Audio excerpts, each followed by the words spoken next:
Hey everybody, it's Jennifer here with Clean Eating Plant Style. Welcome back to another video. If you had watched last week's, then you would know that I have restarted Dr. Furman's 10 and 20 detox program.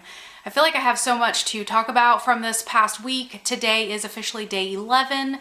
Updates is I have officially lost 8.4 pounds as of this morning. Day 11. That is crazy. That is awesome. I think last week, it was like around 5 something pounds is what I had lost in the first like 3 days. And so another 3-pound loss is pretty awesome in my book. I really didn't know what to expect because I have definitely had some slips over the past few days. I've gone into this with the best of intentions, but we are all human. We all make mistakes, and while I am mentally prepared this time to do this, I still had some hiccups. For instance, last Thursday night, I was having to put together Easter eggs. So my husband works with a football team, and all of us were putting together Easter eggs for all of the players. And in doing that, I had done really well in not eating the Skittles that I had purchased. I think they were in my house for like 3 days. And then that night I was putting the little Easter eggs together. I feel like if my husband had been home while I was doing this, like this wouldn't have happened. But because I am and have always been, I can go way back to being a very small child.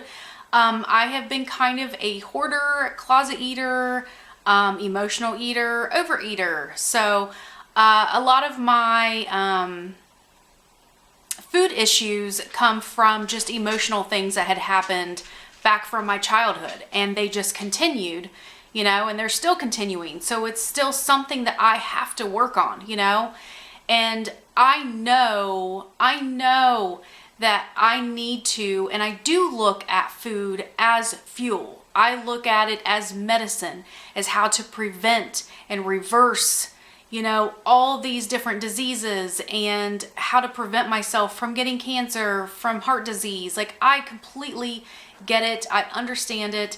But there are times where it's just, you say, who the F cares? Because, which is basically what I did. I don't know what happened. I went off the rail. Anyways, yeah, I ended up eating, they were the fun size bags, but I ended up eating a few of those fun size Skittle bags. Yeah, not good. Then on Saturday we had an event to go to where there were mimosas there. Now I did prepare, I ate beforehand.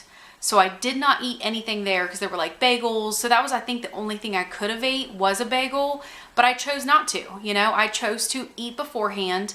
The mimosas that were there, I did have a half of a cup of a mimosa. But it was after that that I'd messed up. Not that I totally messed up, but like I should have prepared even further. But that just means that this is a lesson learned. We have our lessons, and that was definitely something I need to plan for from now on, is to have something else in my purse. Have an apple in my purse, have some carrots, have something in my purse that, when you're anywhere for a couple of hours and you think that's going to be fine. Well, we still had like a 45-minute drive home, and that's where I was like, oh my gosh, I'm so flippin' hungry. So we stopped at a gas station and I just got a Cliff Bar. Not the end of the world, like not the end of the world. It wasn't Skittles, but it still wasn't, on plan. So that was my Saturday. Now Sunday was Easter, and that was a planned Easter vegan brunch. So we did go to our very favorite restaurant. I do live here in Philadelphia, and we've been to so many of these restaurants in Philadelphia, around Philadelphia. My husband even surprised me for my birthday week, and we had done like a vegan food tour basically of Philadelphia, which was really flippin' cool. So Philly does have a lot of really awesome vegan restaurants, vegan friendly restaurants, but our absolute favorite is actually outside of Philadelphia.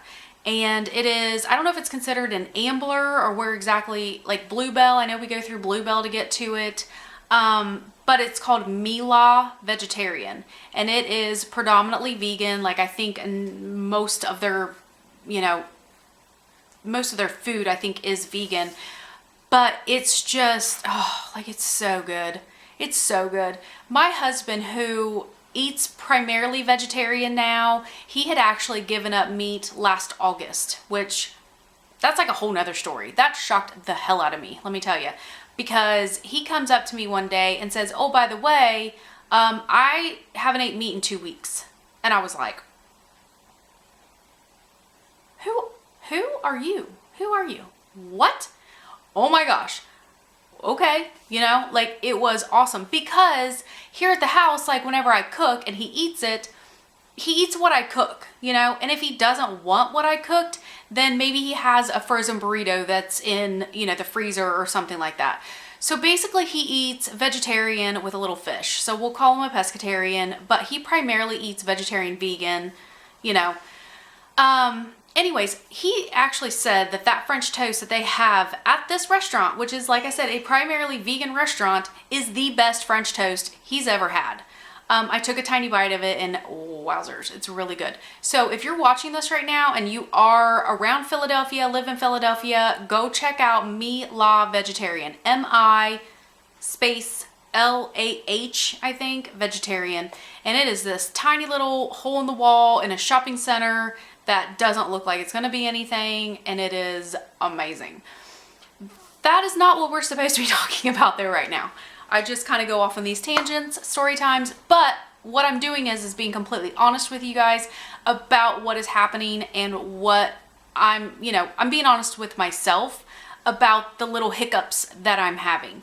Now, I did say that that was a planned meal. It absolutely was, but obviously everything else wasn't. The Skittles clearly were not. Then you go into like Monday through the past couple of days, and lady time, you know, has been about, and I kind of had those more fatty kind of cravings. And instead of giving into something like before, I would have maybe gone to the grocery store and picked up some like Gardein chicken, those little chicken slider things, like the little, they're like chicken minis. I don't know if you remember those from KFC, but my sister and I were obsessed with those and actually used to get them as, like, when we were sick, we would always ask for chicken littles. That's what they're called, chicken littles from KFC. Anyways, these remind me of those, so it's kind of nostalgic, you know, whenever I do pick those up. But that would have been my normal go-to, whereas this time I just went and got like a tablespoon of peanut butter, you know? And so I did that a couple of times over the past couple of days, and I think that that helped a lot, and it definitely curbed some cravings. So I didn't really know what to expect in regards to the weight loss. Really, really pleasantly surprised that I still lost another 3 pounds even after all of that. Because I did notice that that Sunday meal, that brunch, it would have been higher in sodium than what I had been having for the past, like, what, 6 days at that point. And I felt like I hung on to some of that sodium, like that water weight, like it just kind of clung on to me. And then it finally just released, I would say, over the past day. So it probably took about 2 days for that to really release. But yeah, so that's basically where I'm at right now. As far as what I've had today to eat, I'll give you what I had today. My first meal was, I made the kale and mushroom casserole, and this was crazy. So this morning I had made it, then I went ahead and did my yoga. Like halfway through my yoga, I got so, like, not dizzy, but like lightheaded. I started to sweat really bad, and I was like, whoa, like, what is happening? Like, I had to stop doing the yoga, and it dawned on me that I'm towards the end. I apologize if there are some men watching this right now, but for the ladies, like, I was getting towards the end of my lady time, you know, and it's something that I'm going to have to really pay attention to, because I don't think I ever have really before. I hadn't had any calories. I hadn't ate anything yet, and it was probably around 10:30, almost 11 o'clock by this point. And I had told you in the last video, I had kind of tried to do some intermittent fasting. My body is still kind of used to that. So I don't follow that strictly, but I do listen to my body more, and I'm able to do that. So if I'm not hungry until 11 or 12 o'clock, then that's when I eat. You know, I do know, I have learned that I can't go past a certain time really with like my next meal, because otherwise I get a really bad headache. So I am aware of that. But if I wake up at 9 o'clock in the morning and I'm feeling that true hunger, then I'll go ahead and eat. If I'm not hungry yet, then I'll wait until 10, 11, 12. But I try not to go past that time. Otherwise, that headache comes in. So with today, I had gone ahead and put the kale and mushroom casserole, which I switched out the artichokes. I didn't use the artichokes. I used Brussels sprouts. I also added red onion and cherry tomatoes. I had some cherry tomatoes that were kind of going bad, and so I used those also, threw that all in there. I did double the broccoli. Yeah, I doubled the broccoli, and I think I added a little more of the Brussels sprouts. So if you go and look at his meal plan, there is a list of unlimited foods. So what I had been told in the very first meal plan is if you can double some of those vegetables to make it feel like you're getting more food. You just have more volume. Otherwise, that particular meal feels like a really small amount of food. The other thing I did too was I added basil. So I did have some basil from like a week and a half ago in the fridge that I really needed to use, and thought that would be kind of fun to add that into the sauce as well. Which it did turn out fine. I think that I needed a little more garlic. Like I needed some more seasonings in that. So my meal 2, which is what I have ready right now. Ooh, sorry if you just shook there. But I have the kale, the sweet kale salad. Hey, sorry, it just cut out. My husband got home, dogs went nuts. It was just crazy in here. So I'm coming back at you at the end of the day right now. And to go back through, so I was on meal 2. I had ate the sweet kale salad.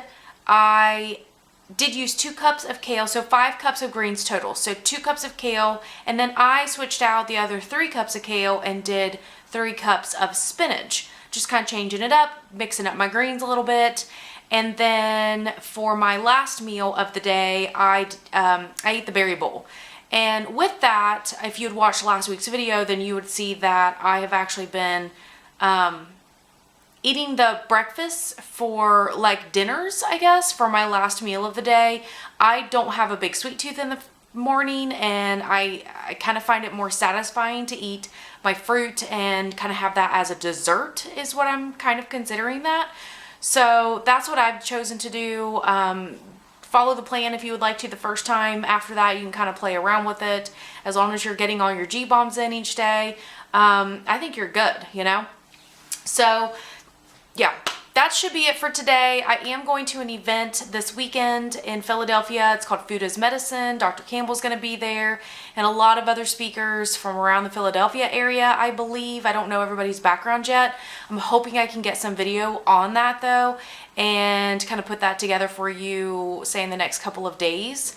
But yeah, other than that, I hope you all have an awesome day, awesome week. Make good choices, eat healthy, get your gene bombs in. Yeah, and I will see you all in the next video. Bye. Hey everybody, I just wanted to give you a quick tip here on how to store your fresh produce or your greens. This is something that I recently started doing because I realized, you know, when you buy these big 16-ounce containers, you know, what are you doing with them? Are you recycling them? Are you just throwing them out? Or are you reusing them to, you know, save on maybe plastic bags or things like that? So what I do is I had bought 2 bunches of kale today at the grocery. I have, these are two of the stalks that I have not washed yet, but I have all my unwashed kale in here.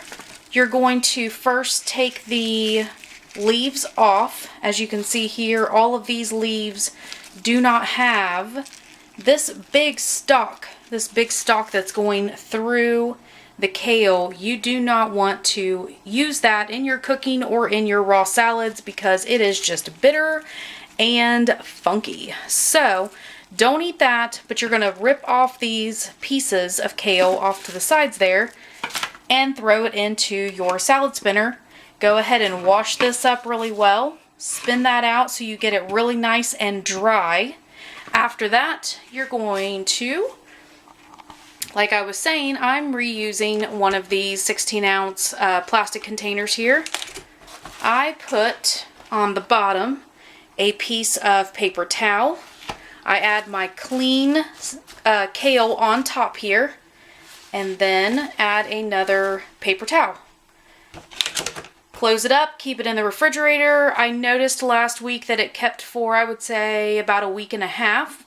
And yeah, but I went through it pretty quick with my sweet kale salads because I'm obsessed with those, and with the cheesy kale soup in the 10 and 20 detox program.